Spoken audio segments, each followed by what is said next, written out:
Ladies and gentlemen, welcome to this IAS conference on entrepreneurship and finance. I'm Sudipta Dasgupta, department head of the finance department here at HKUST. So this is it's my pleasure to launch this conference, which is jointly organized by the IAS, the Center for Asian Financial Markets, and the Entrepreneurship Center at HKUST. We have Alexander Ljungqvist visiting HKUST this term.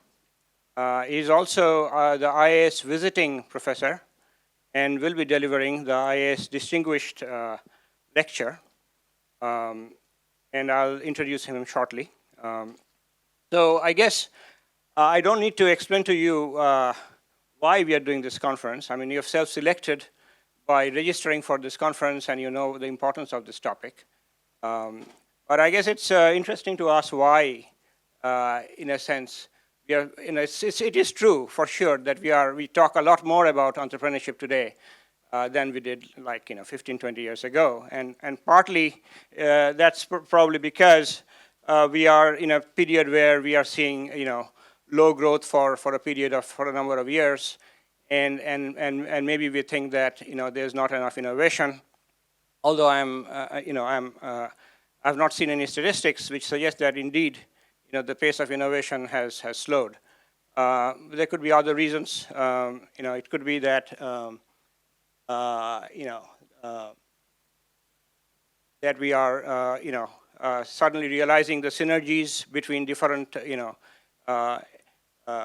units in the business school, which is part of the reason why we are doing this together with the science and engineering schools here.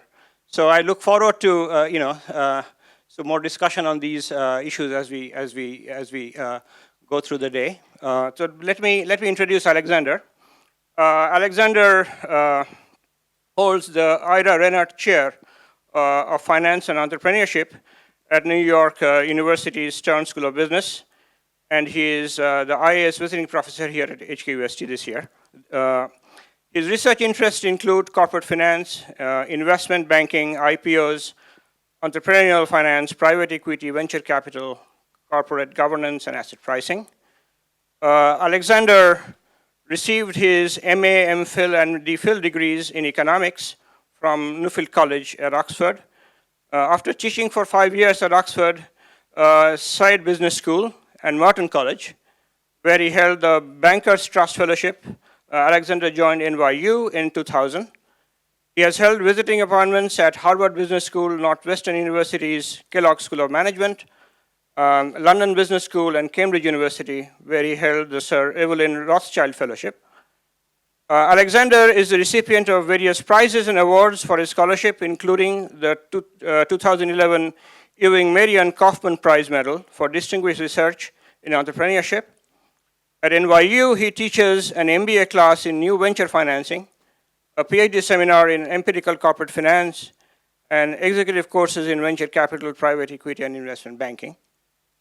Alexander currently serves on the NASDAQ Listing Council, on the World Economic Forum's Council of Experts overseeing the Alternative Investment 2020 project, and the board of a European biotech company. Previously, he served on World Economic Forum, on a World Economic Forum working group tasked with rethinking financial innovation, and on the UK Department of Business panel of experts overseeing the 2014 review of the UK equity markets. So Alexander his talk is what if the stock market disappears? So would be very interested in this counterfactual exercise, or maybe the stock market has disappeared and is not doing the job that it is supposed to do. So we'll find out soon. So ladies and gentlemen, please join me in welcoming Alexander Ljungqvist to deliver the IAS Distinguished Lecture.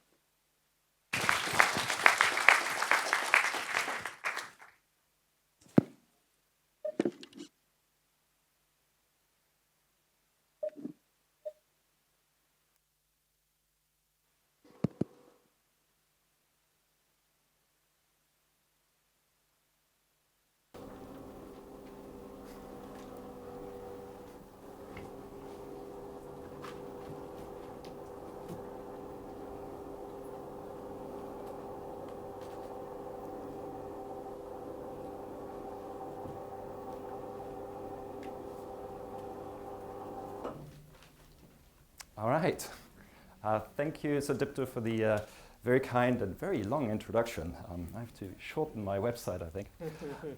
It's a great pleasure to be here, and I want to thank the IAS for not only sponsoring this conference, but also for hosting my visit to Hong Kong this semester. It's been a great pleasure being here.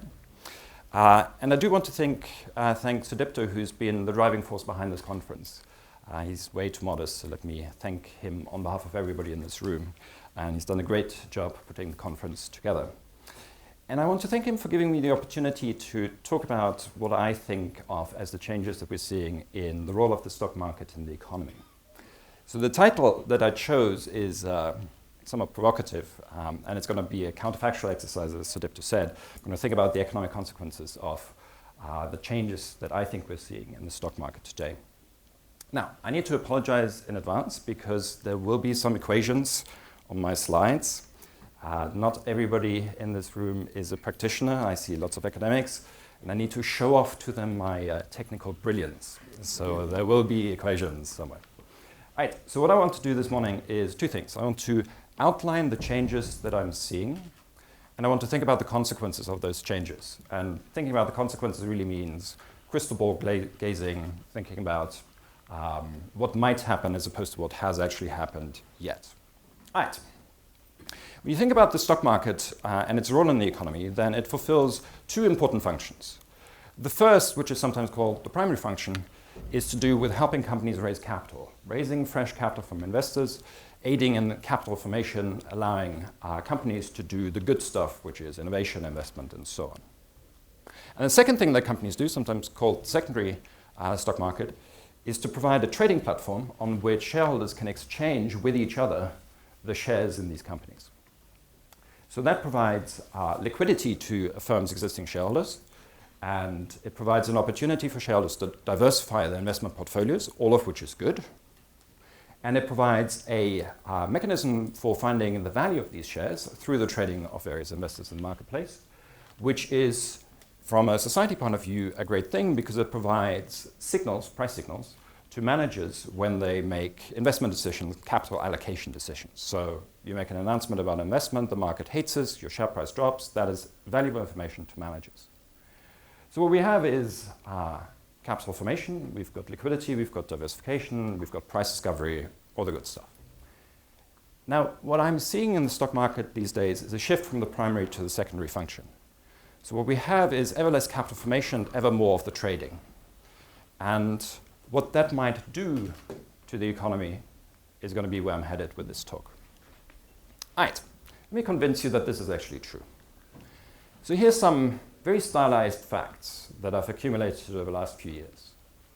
The first fact is that most companies, at least in the US, are not stock market listed.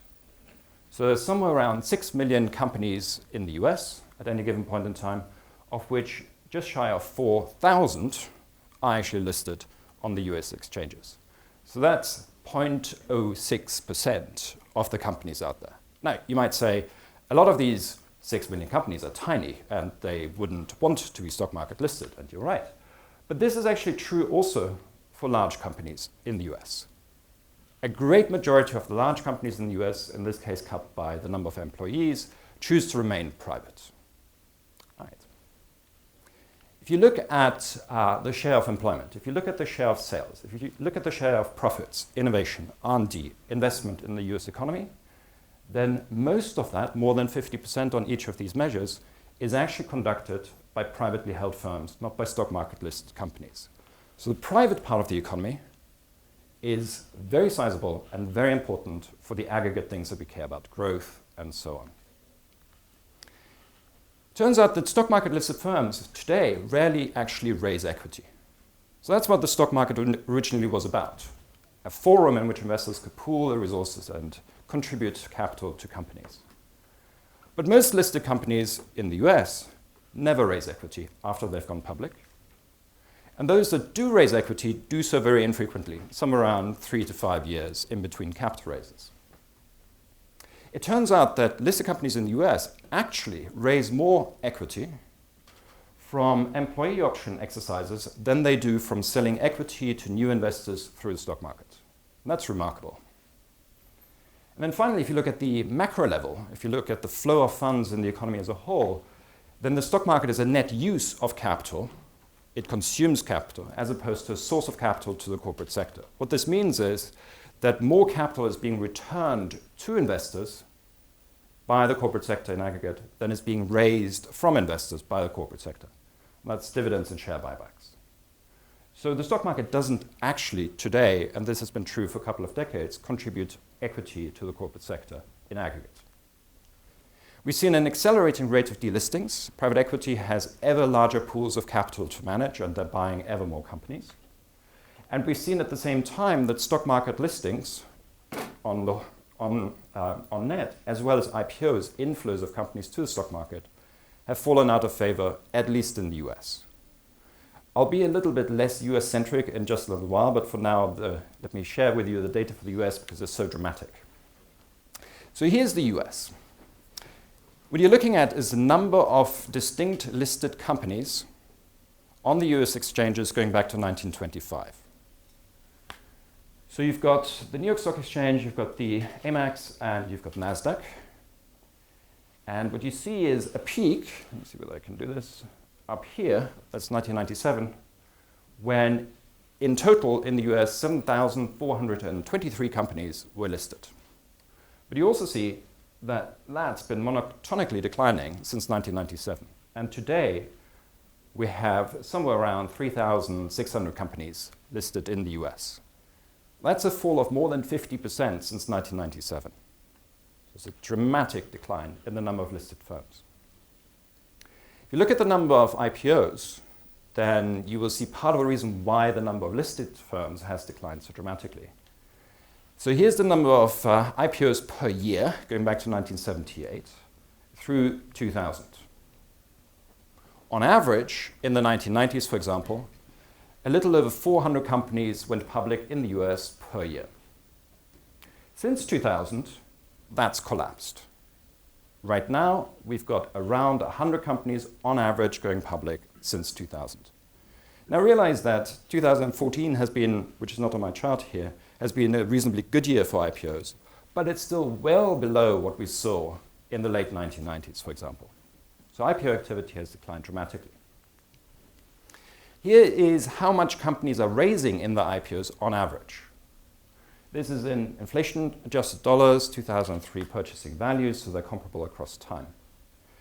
Through 2000, you had companies raising below $50 million on average. IPOs tended to be small. The companies that went public tended to be small.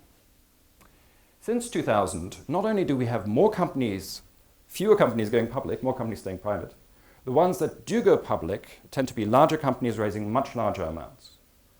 Today, the average IPO size is somewhere around $250 to $300 million, which is 6 times the size of what we saw in the 1990s, for example. And you see the spike here in 2008, when mega IPOs happened, driving up the average. So we've got fewer IPOs and they're larger. Now, the capital markets in the US and around the world really have no difficulty supplying capital for these mega IPOs. Here are 3 examples. One is Visa. That's 2008, which accounts for this spike here. Visa raised roughly $18 billion when it went public and was at the time the largest IPO in US history. Second example is Facebook. We've got a grinning Mark Zuckerberg here. Company went public in 2012, raising $16 billion. The capital markets have no problem supplying these kinds of sums. And my third example is going to be Alibaba. Now, look at Mark Zuckerberg's smile, sort of slightly nerdish and sort of happy-looking. I'm a billionaire, but not overwhelmed. Here's Jack Ma, having gone public, raising well north of $20 billion only this year. So I'm not saying that the capital markets are not fulfilling their function for every firm in the economy. Clearly, these mega IPOs can still happen. The IPO market is very deep. But at the same time, it's shallow in the sense that we have ever few companies using it, and we have a different kind of company, larger companies using it, from what used to be the case. So here's one way to just illustrate that. US IPOs raising less than $100 million. Lots and lots of them in the 1990s, very few of them today. Here's another way of thinking about it. If you look at the size in terms of sales, revenue, of companies going public, then the distribution of companies going public in the US has shifted from small companies with low sales to large companies with large sales. So here's, for example, the share of IPO activity in various decades of companies with sales less than $10 million. So these are small companies where you would think the stock market has something to contribute, raising capital cheaply for them, allowing them to implement their investment objectives and so on. So for example, in 1999-2000, they accounted for nearly 40% of IPO activity. And today, that's somewhere around 15%. And as I add companies of ever larger size here, what you'll see is that today, the IPO activity is heavily tilted towards large companies with high sales. So for example, if I add to this companies with sales of $10 to $20 million or below 50 and so on, you'll see that it's really the large companies today that predominate in the IPO market. All right. If you look at VC exits, since this is a conference on entrepreneurship, you find a very marked shift away from the IPO market. This is data for the US on the number of exits by venture capital firms selling companies out of their portfolios to investors. So the annual number in the bars. And I've broken that down in red by the number of IPOs and in gray the number of M&A sales. So as you can see, in the 1980s and for much of the 1990s, it was much more common for VCs to sell their companies through IPOs than through M&A sales. Since 2000, that has flipped. Now, much of the IPO activity has died, and exits typically today take the form of an M&A exit. So even the VCs are voting with their feet, if you like. And finally, on the big picture slides, all of this is contributing to a, if you like, graying of the US capital markets. If you look at the age of companies that are listed in the US, since you have ever fewer of these small startup type companies going public, you also have ever more companies leaving the exchange. What you end up with is an increasing average age of the remaining companies. So the lowest average age happened in 2000, when the average company in the US was 32 years old, counting years since founding, not years since IPO. And today, that's somewhere around 50 years. So companies are getting ever older. All right. That's the US. Now, this may be a first world problem. We'll have to look at the data and see. So here's some data for other countries. My first slide is going to be for Europe, showing you the number of listed firms, not IPOs, but the total number of listed firms for 2 points in time, 2003 and 2014. So for example, on the right here, you've got the UK, which in 2003 had just shy of 1,800 companies that were listed. That's now dropped by a third. The UK is somewhere around 1,200 companies listed today. So a very similar pattern to what we see in the US. Then you've got NYSE Euronext, which I guess has changed corporate form recently. That collectively is down. The Nordic markets, where I'm coming from, are actually the big exception here. The Nordic markets are increasing in the number of listed firms. But everywhere else, if you look at the slide, you see a similar pattern to the US, albeit from a smaller level because these are smaller markets. So I would say, on the whole, Europe mirrors what we see in the US. The big exception is Asia. Asia actually still looks very healthy when it comes to the use of the stock market. Here's the number of listed firms in 2003 and 2014. And you can see that for every of these countries, the number has increased. And in some countries, increased a lot. For example, in China, it's more than doubled over that decade. So in some sense, when I come to speculate about what might happen, given these changes that we see in the use of the stock market, I'm talking perhaps about something that might happen first in the West and perhaps at some point in the East as well. But the East isn't there at this point. All right. So what are the causes of this? I'll spend really only a couple of minutes on this because I'm more interested in the consequences. But let me nonetheless outline what people have thought about the causes. So many of us in the room here are economists, so We see something like this, we think about costs and benefits changing. So what is the trade-off that firms are facing? Presumably, costs have increased, and maybe benefits of being a listed firm have been decreased. So the kinds of increases in costs that we've seen in the last decade, couple of decades, are perhaps to do with an ever-increasing regulatory burden on publicly traded firms. I'm thinking of disclosure requirements, which only rarely go down. On the whole, they tend to trend up. There's been the Sarbanes-Oxley Act in the US in 2002, which dramatically increased the costs of being, in particular, a small publicly traded firm, because compliance with the Act is to a large extent a fixed cost for these firms, which really makes no difference to Microsoft's profitability, but makes a big difference to a small biotech company wanting to raise capital. Then we've got the monstrosity that is Dodd-Frank, that is going to increase regulatory burdens on all sorts of entities, including publicly traded firms.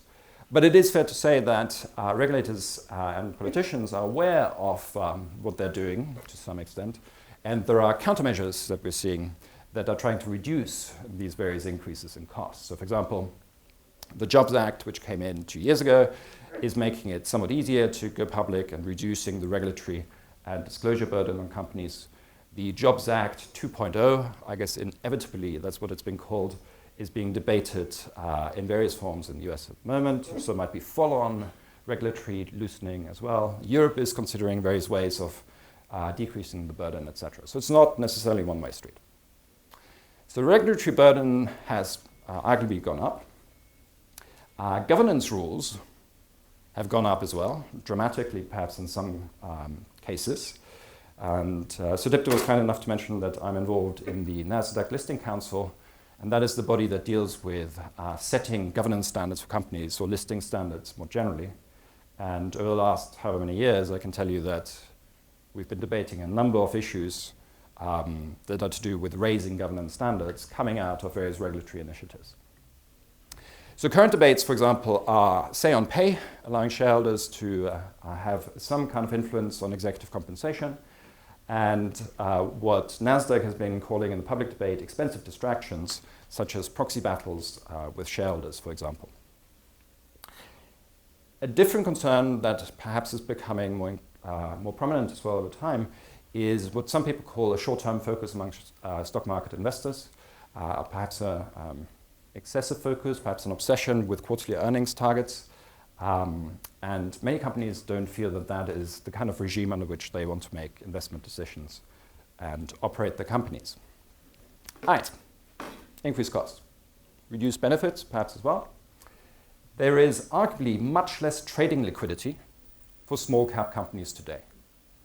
I would argue that what the exchanges are very good at is providing trading platforms on which high frequency traders can trade in very liquid stocks, making those stocks ever more liquid. But if you're a small company, a growth company, a startup thinking about going public and raising cheap capital, then that is not really the service that you're going to be getting from the exchange. So if you look at the relative shift in liquidity, then it's gone away from small companies and towards large companies over the last 10, 12 years. Part of the reason for that is that there's less analyst research for small companies. In the US, that's happened because of various scandals coming out of the late 1990s, Enron and WorldCom, etc. There's also arguably less institutional interest in small cap companies. So if you are a small biotech company, let's say, and you're looking at what you're getting out from being a stock market listed firm, then what you have to look forward to, arguably, is not much trading liquidity and a fight to get anybody's attention, because the analysts don't really want to deal with you, you're too small. And the institutional investors, if you're not covered by the analysts, are arguably also going to ignore you. All right. And then, very interestingly, there is increased competition from other sources of capital and other trading venues that are now competing with the traditional providers of capital, the stock exchanges. So what I'm thinking about here is, on the equity side, perhaps at some point crowdfunding. I don't think we're there yet, but some people think that's going to be a big source of capital for interesting high-tech and innovative companies going forward. Angel investors, venture capital is a much bigger asset class than it used to be. Growth equity, all these things are becoming more institutionalized, becoming bigger source of capital for private companies, and thereby decreasing the relative cost, the gap in the cost of capital between what you get on the stock market and what it costs you to raise capital in the private markets. So these markets are becoming more competitive. On the debt side, in the US, there's a lot of talk about the business development companies which are competing with banks. So all they really do is just lend out shareholder equity in the form of debt to companies. And in Europe, we've seen various markets being created for small and medium-sized companies, bonds, which is a big new development. Italy has done that. Germany has done it for the Mittelstand bonds. And then we've got trading venues on which, at least in principle, as a shareholder in a privately held company, you get the benefit of the liquidity. You get the benefit of being able to buy or sell. You get the benefit of diversification without having to be a publicly traded firm that has disclosure requirements, that has governance rules imposed on it, and so on. So the kinds of trading venues that I'm thinking about here in the US are called shares, post, and second market, which originally were designed to create like an eBay, if you like, for shares in privately held companies without having to cross the threshold into the public domain. This business model is changing rapidly. It's not really working because companies don't want, if they're privately held, to allow shareholders to buy and sell shares in them, because that triggers all sorts of changes in the ownership structure which they may not have any desire to live with, such as perhaps competitors buying shares in them and stuff like that. So they're now morphing into different kinds of service providers. Shares Post, for example, has a joint venture with NASDAQ, which is called the NASDAQ Private Market, which provides a service to privately held companies, providing just a liquidity facility for, let's say, employees to sell out of companies' shares if they want to buy a house or something, but in a very managed process. So the company gets to approve who gets to sell and who gets to buy. All right. So lots of changes on the costs and the benefits here. What I'm most interested in is the consequences. So I showed you this earlier. I've added a few years here. So I'm going to make a projection. Where are we headed with this? Well, I also promised you some equations, so here they are. This gentleman here is, of course, Niels Bohr, Nobel laureate in physics, who said, prediction is very difficult, especially if it's about the future. So I'm going to do something very difficult now. I'm going to make a prediction about the future. So here it is. This is where we are, and maybe this is where we're headed. Maybe. I'm extrapolating linearly here, okay? So what do we have here? We're going to have the AMEX disappear by about 2020, and NASDAQ is going to be wiped from the face of the earth in about 2025, according to this projection. Somehow the NYC is going to survive for a little longer. So clearly this is tongue-in-cheek, but what I'm saying is the stock market on past trends over the past 16, 17 years is destined to become ever smaller. Now, of course, this is a prediction coming from an economist, so you should be very skeptical. And this gentleman here tells us that prophecy is a good line of business, but it is full of risks. So the risk is that I'm wrong. But of course, if I'm wrong, then I can explain to you tomorrow why what I said yesterday didn't happen today. Okay? All right. So what might the consequences be of an ever-shrinking stock market? Well, on the one hand, it's arguably going to be bad news for the exchanges. NASDAQ, NYSE, and so on. These are all profit-maximizing firms these days. What they're going to see is reduced revenue from listing. That's already happened for NASDAQ. IPO revenue used to account for 27% of NASDAQ's overall revenue. It's now down to 10%. So the exchanges are turning themselves into service providers that sell data and all sorts of other things, but really, this isn't, the IPO market isn't really that important to them anymore. But of course, if the primary market dies, can the secondary market really survive? And you know, if you extrapolate linearly, everything is just going to disappear eventually. Now, it's bad news for the exchanges, but disrupting businesses through better company models and so on, innovation disrupting businesses, that's nothing new. So shed no tears for the incumbent markets here. What I want to focus on, though, is not whether this is good news or bad news for the exchanges, but what might the economic consequences be for the economy as a whole. And it's going to be speculative, clearly. So on the one hand, if companies choose not to use the stock market in the way that for the last 150 years they have done, raising capital and doing good stuff with the capital, then we're going to have a higher cost of capital. Capital will be supplied by the private markets, for sure, but arguably at a high cost. Those markets are less liquid, perhaps less competitive, and so on. Now, if the cost of capital is higher, then that's going to impact investment, innovation, growth, job creation, all the other good things that we care about. So there's going to be less of it. So we should care about that. Now, the cost of capital gap between the public and the private markets arguably is shrinking because we have alternative providers of capital that we didn't have 20 years ago. So that's a good thing. But on the other hand, there will probably still remain a gap. So that's one way of thinking about it. And it's not really where I'm heading with my talk. But this is clearly going to be important. Where I am heading with my talk is what happens to access to interesting profit opportunities when the stock market disappears. Now, if you're rich, you can directly invest in the next Google. You become an investor in a venture capital fund where the minimum investment requirement is very high, and those venture capital funds are going to fund the innovative companies of tomorrow. And those companies then get bought out by other innovative companies, returning capital to the VC funds who share that money with their investors, the rich. If you're like me and you're not rich, then currently you can invest in exciting companies through the stock market. Now, when the stock market disappears, it'll be harder for you to do so, arguably. So what that might then do is potentially to widen wealth inequality, where the rich have easy access to supernormal profits being generated by innovative companies. And perhaps as a result of that, you're going to have a decline, and this is really where I'm going with this, in popular support for shareholder capitalism. And then lots of bad things can happen. So this is what I want to explore in my remaining 10-15 minutes. I need to switch technology here. Give me 1 second.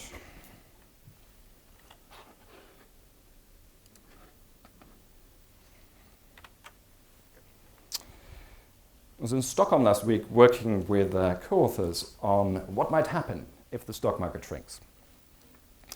And the outcome of that brainstorming is what you're going to see now. This is joint work with Lars Persson and Joachim Torg. And perhaps for the first time in my life, I don't have the most complicated name on a slide. Okay? We even have a letter here that you've probably never seen before. All right. So what we do in this project is to think about one particular source of consequences for a shrinking stock market. We're going to think about effectively the political economy surrounding a shrinking stock market. So the popular support that I alluded to a moment ago, as people lose access to profitable investment opportunities. We're going to do that in a very stylized setting, of course, in order to see what might happen in terms of aggregate employment, aggregate income, aggregate investment, and those big things. So the way we do that is by constructing a model, and I'll keep it high level given that it's a mixed audience, but I'm happy to answer a question later on, where in a political economy setting, we have firms being delisted. It's the easiest way to think about the stock market shrinking, just take companies off the exchange. Where government sets business policy, and where firms decide how much to invest. In this setting, what we can show is that delistings can become what we call excessive. Excessive in the sense that you get to a sort of tilting point where the stock market becomes so small that the median voter in the economy loses exposure to the stock market, loses exposure to corporate profits, and thereby stops to care about what is good for the corporate sector and starts voting differently. And as that happens, political equilibrium changes from a business-friendly government to a more worker-friendly government, if you like, which will set policy in a way that will make it less profitable for firms to invest. Now, the key insight that's driving everything in the analysis is that the shareholders of the public firms that are being delisted, when they decide whether or not to accept a buyout bid from a private equity firm, do not internalize the consequences that the decision has on all of this, on the political equilibrium, on the business policy, and ultimately on the investment decisions of firms that then survive in the economy. So what you have is a misalignment of incentives. What's privately optimal for the shareholders and companies receiving bids for buyout bids, what's privately optimal for them may not be socially optimal for the entire economy. And that's the discrepancy that's going to generate these bad outcomes in our model. So I'll sketch out what the model does and how it proceeds, but I'm going to leave the details to coffee, if you like. So we construct an economy in which we have three types of people. We've got the rich, we've got the middle class, we've got the poor. The rich own private firms, so they can buy shares in Google, if you like. The middle class can invest in public companies, and then the poor have no stock holdings in any companies. All right, there are going to be two parties, left-wing party, a right-wing party, and we're going to have a private equity investor, a private equity fund, if you like, that can take companies private if it's profitable to do so, and a political system where citizens vote. That might be politically loaded statement in Hong Kong at the moment, where you've got the right-wing party catering to the rich and the left-wing party catering to the poor. And then the party in government chooses how business-friendly policies are supposed to be. Now, let me say a little bit more about this business friendliness here. An easy way to set this up, and an easy way to think about it, is how you split the profits between workers and shareholders. So what the government can do is, in some fashion, allow workers to grab a larger slice of the cake, or a smaller slice of the cake, and that's going to affect investment incentives. So a real-world example from the US would be right-to-work laws. US states, individual US states, like Texas and so on, can adopt policies that make it hard for unions to organize labor and to bargain with companies. So there's a lot of work on that, which has shown that when you make it harder for unions to take root, good things happen, and when you make it easier, bad things happen. So for example, it's been shown that firms invest less in physical property when unions win votes to organize workers in a factory. It's been shown that union victories lead to less innovation. And it's been shown that in the Indian context, when individual Indian states implemented pro-labor policies, companies stopped investing as much in those states. So there's a link here between business policy and investment, which ultimately is what we need to make our analysis work. All right. So firms go away and they maximize profits, and profits are going to be affected by the business policy because it's the sharing of the profits between workers and shareholders that enters into this. Now, it's important that investment is actually a good thing. Workers would benefit from there being more investment. So there's going to be an externality on workers as well when firms eventually stop investing as much because the business policy has changed, because the political equilibrium has changed, etc. And there's empirical support for there being a link between investment and what's good for workers. So for example, in the US, it's been shown that after firms invest, pay actually goes up, presumably because workers become more productive and that's priced into the wages. And there's been a similar study looking at the UK that makes a link through innovation. So investment is good, okay? It's even good for workers. All right. The timing of the analysis is that first the private equity fund approaches investors and says, we'd like to buy one of your firms. investors think about whether it's in their interest to do so, but they do so privately, and they don't take into account all the various consequences of their actions. Elections take place. The party that wins government, wins the election, becomes the governing party and sets business policy in such a way that caters to its constituency, either the rich or the poor. And then firms invest, given the business policy that they're being faced with by the government. And the starting point that we use to analyze what might happen when the stock market shrinks is one in which you wouldn't want to take more companies private right now. So you've reached an equilibrium in which the costs and benefits of remaining public just equal each other. The right-wing party, the business-friendly party, is in power. And we then ask, what would happen if you increase the benefit of taking more companies private? If you reduce the benefit of being a publicly traded firm, which arguably is what we've been seeing over the last 20 years. So we start the analysis at that point. What if? So what we can show is that there comes a point, I'm not going to, here are more equations, but I'm not going to talk you through them, where the individual delisting decision triggers a change for the median voter in exposure to stock market profits, and thereby triggers a change in the median voter's voting preferences, thereby triggers a change in who's in power, triggers a change in the business policy, and then triggers a change in the investment policy by firms, such that in the economy as a whole, aggregate investment is going to be reduced compared to the starting point where the right-wing party was in power. Now, there are 4 externalities that combine to give us this excessive delisting result where everything changes. Now, by externality, I simply mean the consequences of your actions are going to affect others in such a way that you don't take into account. So spillover effects, if you like. The first externality is that investment is good for workers. Firms don't take that into account, but workers benefit from there being more investment. The second is that the business policy decision that the party in power ultimately makes is going to be optimal for its constituency, but not optimal for the voters who voted for the other party. So externalities on the losing voters, if you like.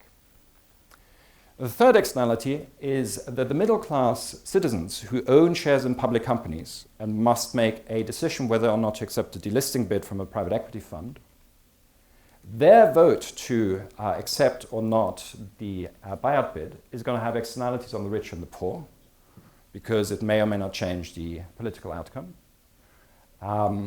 So that in combination, all of these externalities are going to give us as a result that there could come a point where the stock market becomes so small that popular support for shareholder capitalism changes and the median voter stops caring about what's good for business.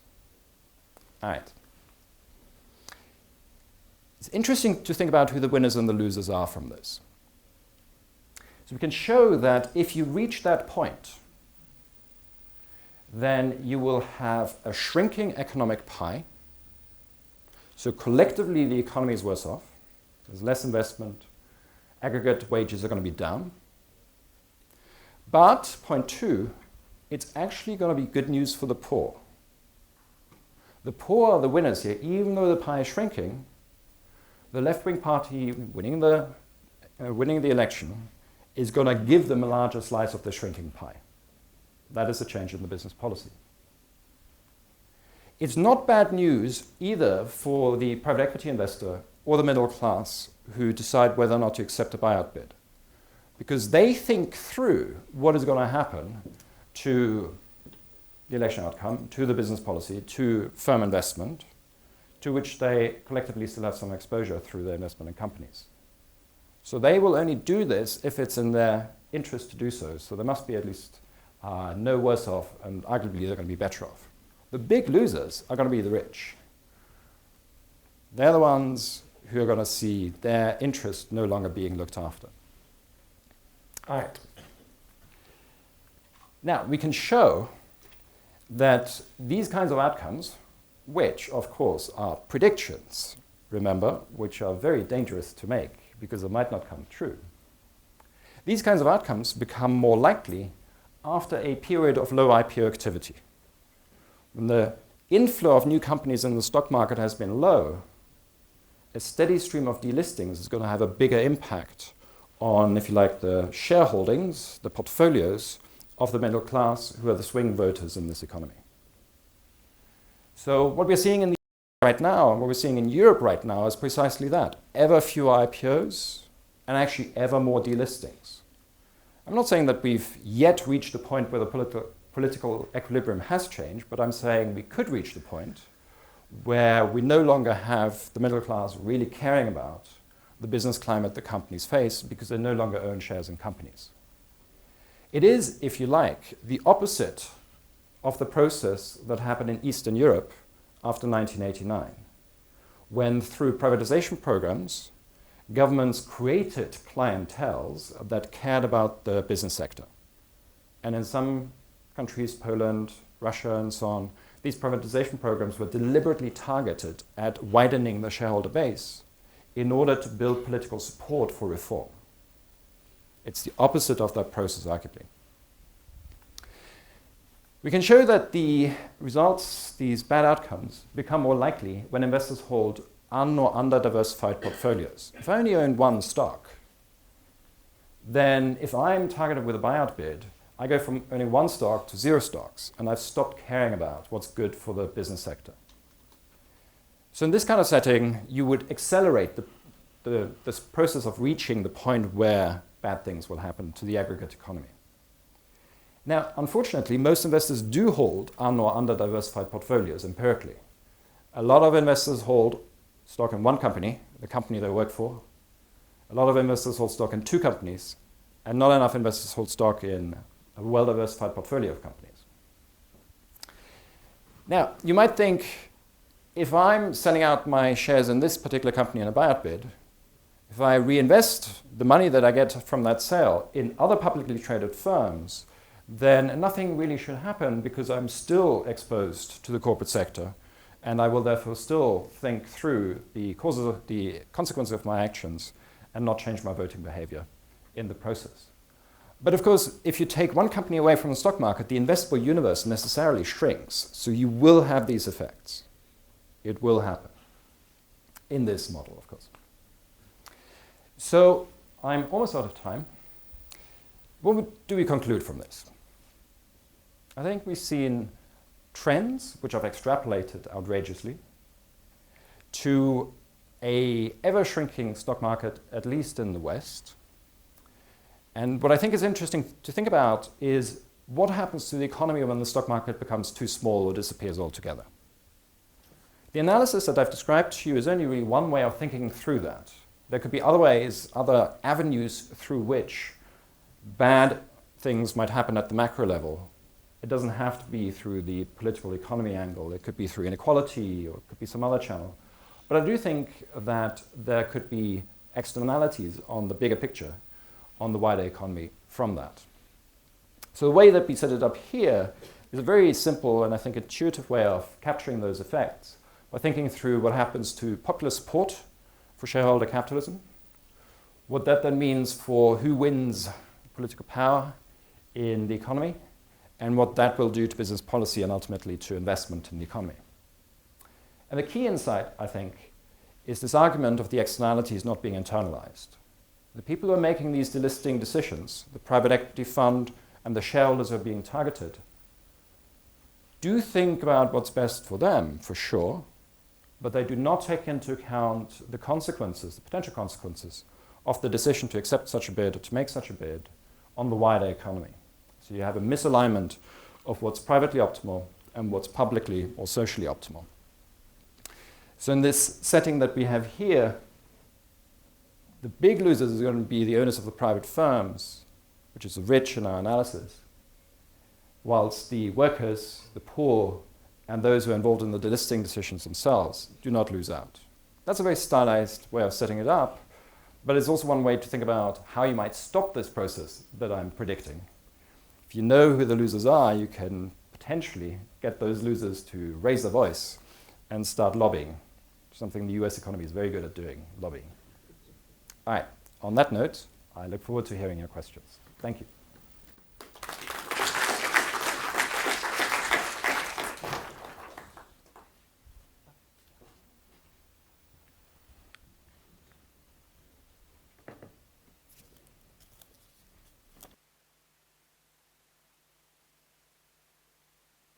We have about 20 minutes, 15 minutes for Q&A.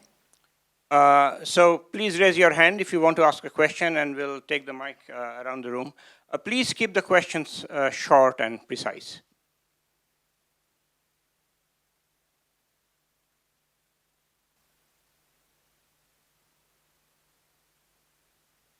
Yes, Alessandro, I have a quick question. Public equity is not just equity, because also a private equity, which matters a lot in your political economy problem. And you can argue that if there is a public equity which is shrinking, there's a more private equity at also at the diffuse level through stock ownership, more entrepreneurship, and the small firms, the number of small firms is going up, 2 or 3 employees. So that could be a very important countervailing effect in your political economy problem. So how do you see that in your view, in terms of where we're going forward? More speculation, more prediction, more uncertainty. I think the way to think about it is who has easy access to these investment opportunities. So the stock market makes it very easy for you to buy shares in any kind of company, while just buying shares in a private company is very difficult. Now you can create a private company, but that's a very big step from just being a worker who's got a bit of savings that is being invested through a mutual fund in the stock market. So I think what's changing is the access to the investment opportunities. But workers have equity in their own company. This is becoming very common also. So that's right. One important vehicle for getting exposure to the equity in the economy. Absolutely, and those are precisely the kinds of workers who end up with one share in their portfolio, shares in one company in their portfolio. So if that company gets bought out, what do they do with the money? Now, arguably, they could put it in some other company, but very often that's not what happens. Money is consumed instead.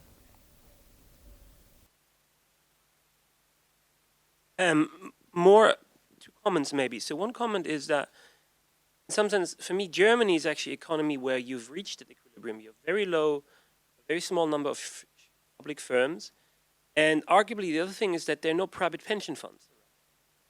And in some sense, what you're completely ignoring, I mean, in your thing, one thing you're ignoring is the impact of private pension on stock market participation. Probably the biggest driving factor in the US, right? My interpretation of that would be that Germany doesn't necessarily have unfriendly policies. It has financial market unfriendly policies, but not necessarily business unfriendly policies. Distinction I think you're not making here. That would be one thing. And the other thing would be more a question I'd like to sort of ask is, what do you think is the reason that your IPOs? Is it too much regulation or is it changes in technology? I think this is also something you have sort of not talked about. It's just a lot easier to run an asset-light firm nowadays. Right, so I'm not sure whether I know enough about Germany to answer your question. I know a few startup entrepreneurs in Germany, and they don't really like the business environment all that much. So I guess reasonable people are going to disagree about how business-friendly Germany is. But let me leave it at that because I'm not an expert. In terms of why we see few IPOs, look, I think there are any number of reasons that are involved in that. It's one of those things that doesn't have one single cause. And when academics write papers, they're after one single cause at a time, which is why papers looking at this empirically are not very successful. I think it's a confluence of factors.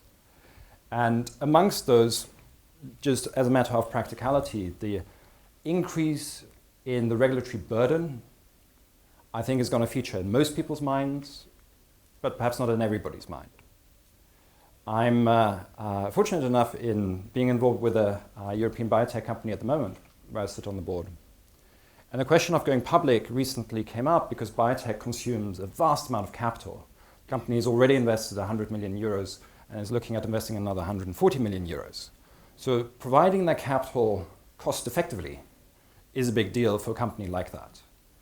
And when the discussion in the boardroom reached the should we go public stage, it became very quickly very clear that it would change the outlook of the company, the way the company conducts itself, in such a way that it would not be conducive to actually investing going forward. At least that was the owner's view. And that had everything to do with changing accountability, bringing in outside investors with a different outlook on what the company should be doing and what the investment horizon should be.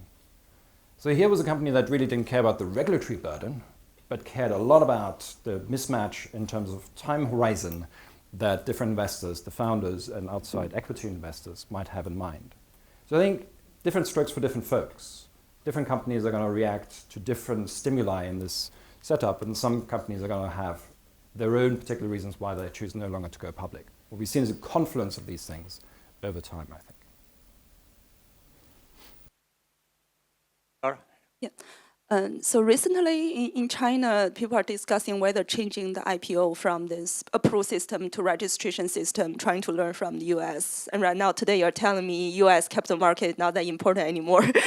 China try to mimic US. It's quite difficult when benchmark is changing over time. In the recent couple of years, the IPO market basically stopped in China. And nobody got approved.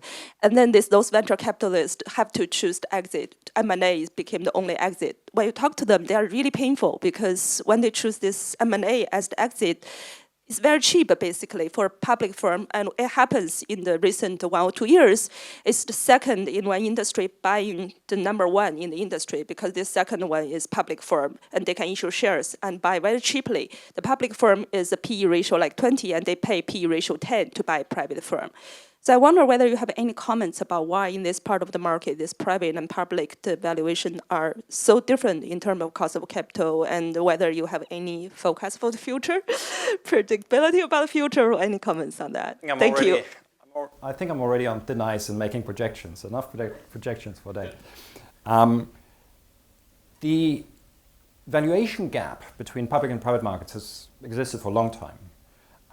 There are studies that think they show that the cost of capital difference in the US is very large between the public and the private markets. Now, exactly how you measure that is difficult, but let's take that as a fact. Why does it arise? Well, a big difference between the public and the private markets is that you've got liquidity in the public markets and no liquidity in the private markets. And one of the participants in the conference has done work on what that liquidity difference might do to returns and therefore to cost of capital. The other differences between the public and the private markets. If you think about the investors who participate in each of the two markets, then on the public side, you've got effectively passive investors, for the most part, you and me. And on the private side, you've got very hands-on active investors, call them venture capitalists if you like, who need to be remunerated for the time and effort that they put into these companies. And that's going to be priced into the cost of capital that they provide to the companies. So one could go on, but there are good reasons why there would be a valuation gap or a cost of capital gap between the public and the private markets. So that doesn't surprise me. China is an interesting counterpoint here because it's such a managed process. What we see in the US is a non-managed process which, where privately optimal decisions are being made without the intervention of the social planner or the Communist Party. And we are seeing that it's privately optimal, arguably, for ever more companies to be taken private and for ever fewer companies to go public, given the framework within which these decisions are made.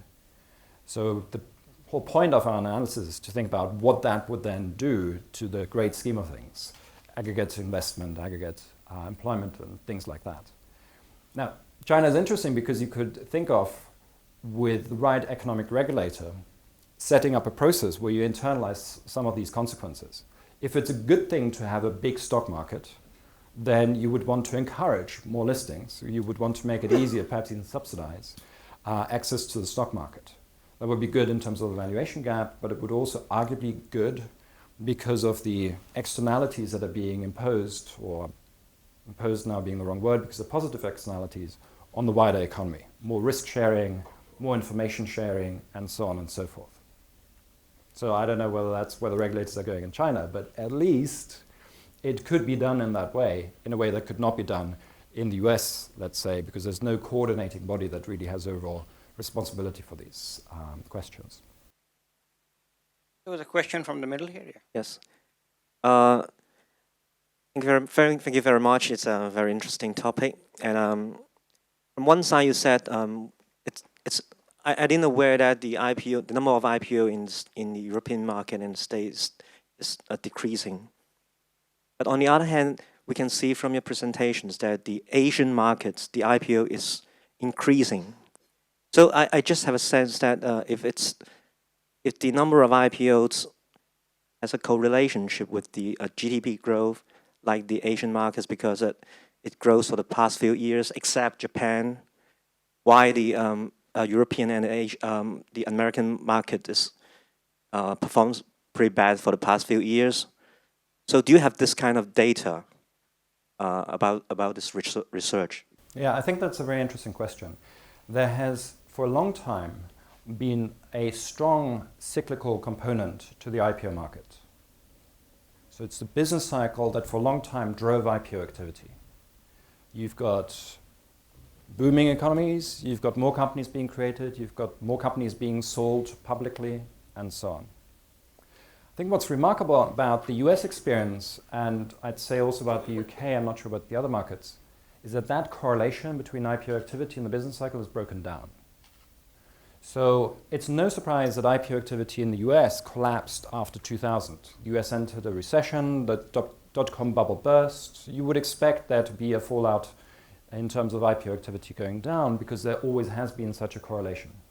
What is surprising is that it didn't recover. If you think about the mid-2000s, those were boom years before the financial crisis hit. And in many countries, Hong Kong would be an example, IPO activity recovered very smartly after 2000, but it didn't in the US. So the link was broken. And a lot of people say that's regulation, that's relative changes in the cost and benefit of being publicly traded. And something was broken in the process. Utpal.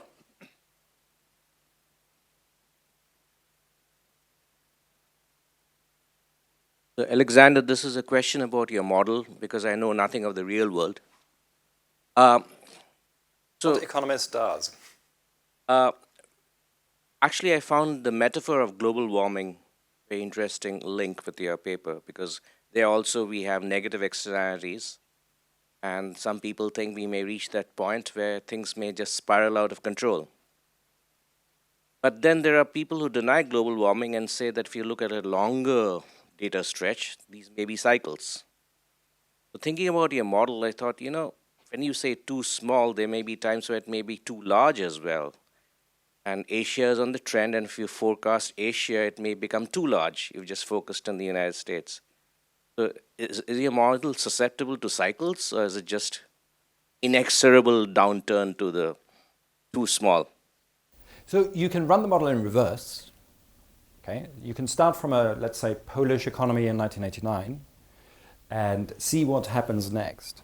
And you would find that you get positive externalities and then you get these beneficial cycles, these virtuous cycles, where more companies going public, beget more companies going public, beget more opportunities for risk sharing, diversification, and so on and so forth. So the process can go in either direction, but we've not got to the point where we get cycles. We can start it in one way or we can start it in the other way and see what happens, if you like.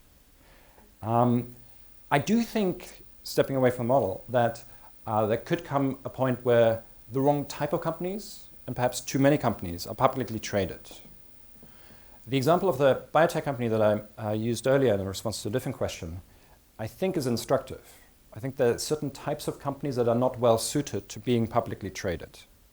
And when it becomes too cheap to be publicly traded, companies of that ilk do go public, but too many of them do beyond what is actually optimal for them privately or potentially also publicly. So a process that would give me that result is one that emphasizes this mismatch in investment horizons. I do think there is an excess focus on quarterly earnings and more short-term targets, which may be very suitable to, let's say, a retailer or a company that has fluctuations in demand at a high frequency. But I think that kind of investment horizon, 1 quarter hence, is not suitable to an infrastructure company or, again, the biotech company or anything with a long investment horizon. So I can think of a way in which, you mentioned the Asian markets, the markets become too large, but really too large in the sense of drawing in too many of the wrong kinds of companies, where the trade-off really should go the other way. I have a question, clarifying question. Please. So, prerogative. I was not quite sure whether this is a static model or a dynamic model. static model with dynamic features. How about that? That's a hard one. So okay, let me put it this. So are there multiple equilibria in the model? Because what I'm trying to figure out is why, Bohr's risk diversification doesn't kill a better, why it's not dominated by another equilibria where you might have a more, parity improving outcome. Yeah. So things very quickly get very complicated. The model sort of looks very simple when you put it in words, but it gets very hairy because solving a game with 4 stages, as you can imagine, is going to be tricky. We're able to do it in closed form, but only through shortcuts and simplifying assumptions. So within that setting, we're able to show a possibility result. So what we claim is possible to occur, but it's not the only equilibrium that could occur. And I don't know whether we could rule out some equilibria or whether we could even rank some of the equilibria in terms of plausibility or anything like that. But you're absolutely right, different things could happen here. But the point of the paper is to show what could happen, and it's in that sense that it's a projection or prediction or prophecy, if you like. Okay, so if there are no other questions, we will quickly transition to the next session.